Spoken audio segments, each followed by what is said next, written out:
Zdravейте everyone! Ngayong araw gusto kong i-share sa inyo kung paano tinuro sa akin ni Grandma ang paggawa ng sarma o sarmi naman kapag marami ito yung tawag.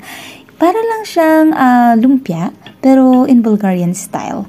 Bali, instead of using a wrapper, ang ginagamit natin pang balot dito ay kizelo-zile or sour cabbage ang tawag dito. It's a fermented cabbage na binabad for how many weeks. Yung sour cabbage o tinatawag nilang kizelo-zile, isang uri ng repolyo na pinapaasim o pinapalasa gamit ang asin at iba pang mga sangkap. Dito sa Bulgaria, ginagamit ito sa paggawa ng sarma, which is itong itinuturo sa atin ni Grandma. And also, ang sour cabbage ay may maasim na lasa na nagbibigay ng unique na twist sa dish. Para siyang kimchi ng Korea or atsara natin sa Pilipinas, pero mas malasa at mas maasim. Ang sour cabbage ay matamis-tamis at maasim sa bawat kagat, kaya perfect siya. Isang partner sa meat filling ng sarma. Ang sour cabbage at ang sour cabbage juice ay hindi lang masarap, kundi may mga health benefits din. Una, yung sour cabbage ay mataas sa fiber, kaya nakakatulong ito sa digestion. Kung may problem sa bowel movements or constipation, magandang pagkain ito para sa atin. Pangalawa, packed din ito with vitamins tulad ng vitamin C which boost our immune system. Lalo na kung medyo malamig ang panahon, makakatulong ito para sa atin maging malakas ang katawan natin laban sa sakit. Which is, ito yung isa sa mga secret ng mga Bulgarian, lalo na very common itong sarma during winter. This really helps them para makasurvive and hindi magkasakit during winter season.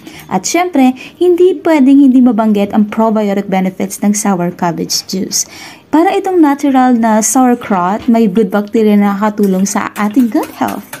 So, kung gusto mong maging healthy inside and out, sour cabbage and sour cabbage juice are definitely worth trying. Ngayon, pag-usapan natin ang filling ng sarma. Ang laman nito ay combination ng minced meat, usually pork at beef, kaya rich and flavorful siya.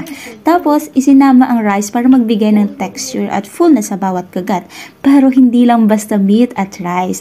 May iba't ibang spices and herbs tulad ng black pepper at paprika na nagpapalasa at nagbibigay ng unique na flavor na perfect na balance ng savory at medyo spicy, of course.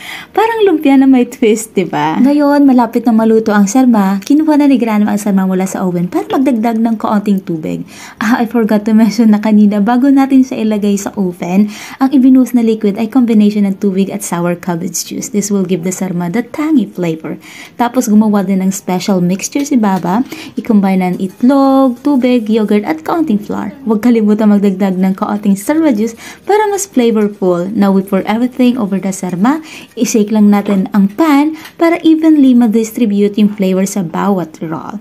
Pagkatapos nito, ibabalik na ni Grandma sa oven pero off na yung oven. Why? Kasi we just want the heat from the oven to finish cooking it.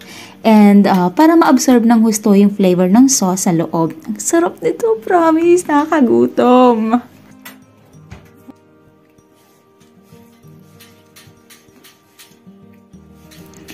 Ayan, luto na ang sarma.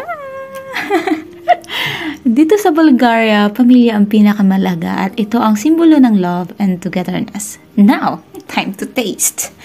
Sarma so much like our Filipino dishes, packed with flavors na siguradong magugustuhan natin. This is also why I feel so spoiled as well. Kasi every time I ask her, when are you gonna make sarma again? Tapos ang lagi niya lang sagot, today. Ay, grabe. Ang paggawa ng sarma ay hindi lang basta pagluluto. It's about patience, love, and tradition. From preparing the sour cabbage and waiting for weeks, to carefully rolling and baking everything slowly. The effort na ibinuhos ni Baba ay puro pagmamahal. And she even takes the time to explain everything and lets me take a video. She really wants me to learn. Bulgaria may be filled with beautiful places, healthy and delicious food, but the real treasure here is the kindness of its people. I'm lucky to live here and even luckier to learn from the heart of my family.